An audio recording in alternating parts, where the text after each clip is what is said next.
Okay, so this is our road trip. We're starting somewhere in this area, driving all the way down, down. Oh, went too far. Down. And see, unfortunately, this road actually does not go through. There's this one little spot. So you have to literally go down, across, and back up. I'm pretty excited, though. Should be fun. Oh, that's good. Oh, that's a sharp turn. Holy cow. Oh, that's beautiful.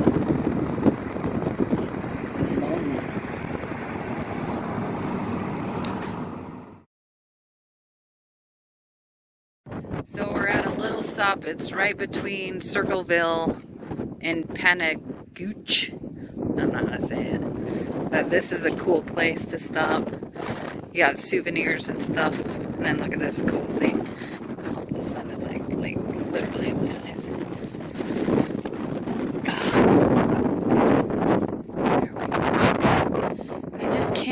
I cannot wrap my head around how hard it must have been to live back then. This is your vehicle. And it's just all this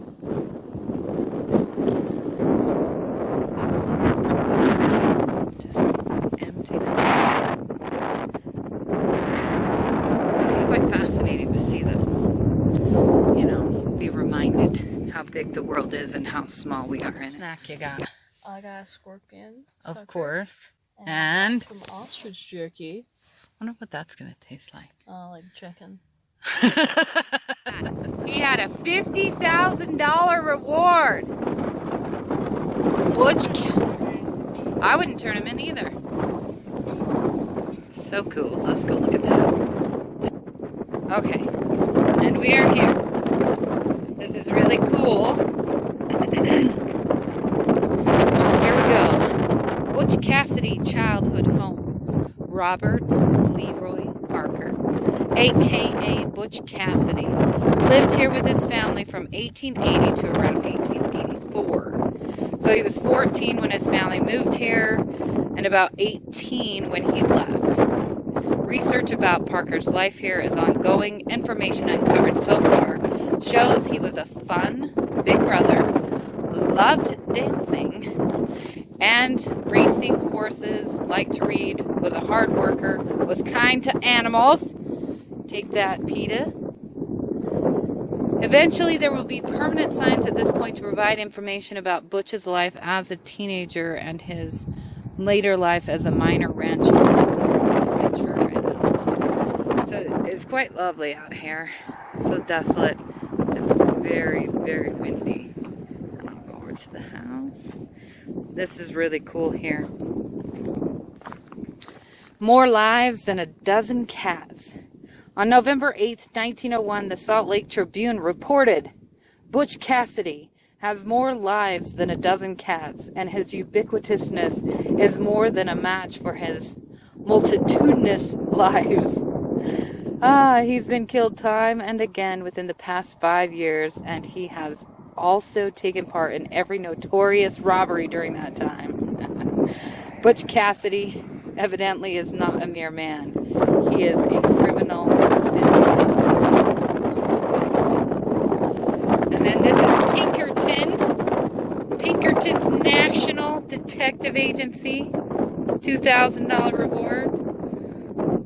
It shows their offices, like big cities. The First National Bank of Nevada, a member of the American Bankers Association, was robbed of $32,640 at noon. Holy cow. At least $31,000 was in $20 gold coins. That would be worth so much now. Here we go. That is so crazy. Now look at his house. So 13 brothers and sisters in this house that still stands. Just fascinating. All right.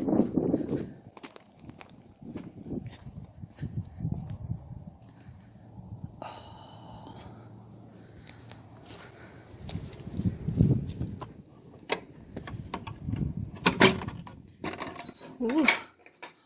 Welcome, welcome.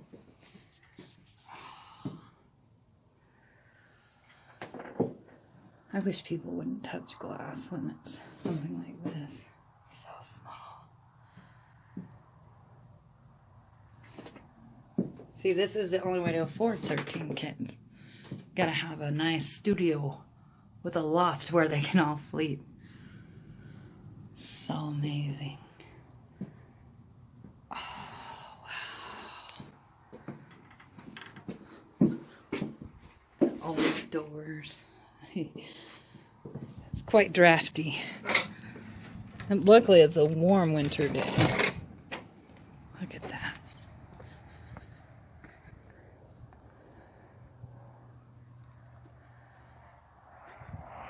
Oh, the sun getting different angles here.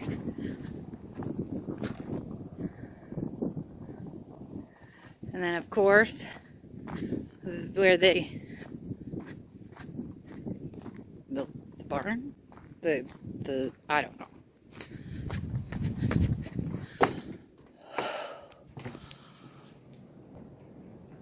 Oh. Maybe where the horse is? I don't know. I'm just conjecturing.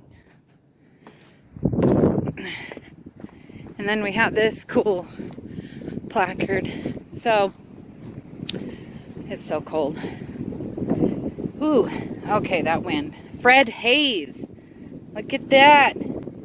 Fred was heavily involved in funding for the restoration of this historic site. He beamed at the dedication and was so delighted that this history could be preserved for and enjoyed by the visiting public. That is really cool. Oh, he passed away at age 58. You're the man.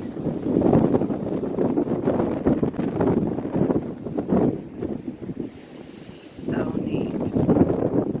Just a piece of history preserved in time. And I don't know how they can live out here, but it's so fascinating. There's Steve. Old technology. You know, this is why he became who he was, because his dad got screwed over and then he was just done with the monopolies,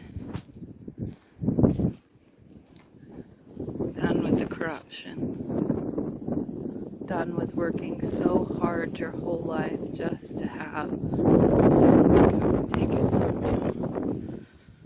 So many myths and legends surround the life of Butch Cassidy that it is difficult to sort fact from fiction, as he was kind of known as the Robin Hood or the People's Outlaw. One popular story tells of the time when 16-year-old Harry Ogden from Escalante spent his savings to purchase a good horse and a $60 saddle. Young Ogden went out riding along the border of Robber's Roost in 1898. An outlaw on a jaded mount forced young Ogden off his horse, gave the boy a quick kick in the pants, then rode off on Ogden's animal. About 3 weeks later, Ogden received visitors at his home in Escalante. One of the men was Butch Cassidy. Another was the outlaw who had stolen Ogden's horse and was still riding it. When Cassidy asked Ogden if he had lost his horse, the boy quickly identified it. Butch Cassidy then ordered the outlaw off the horse and told him to start walking. He then said, "We don't have any room in this country for a man who will mistreat a young boy."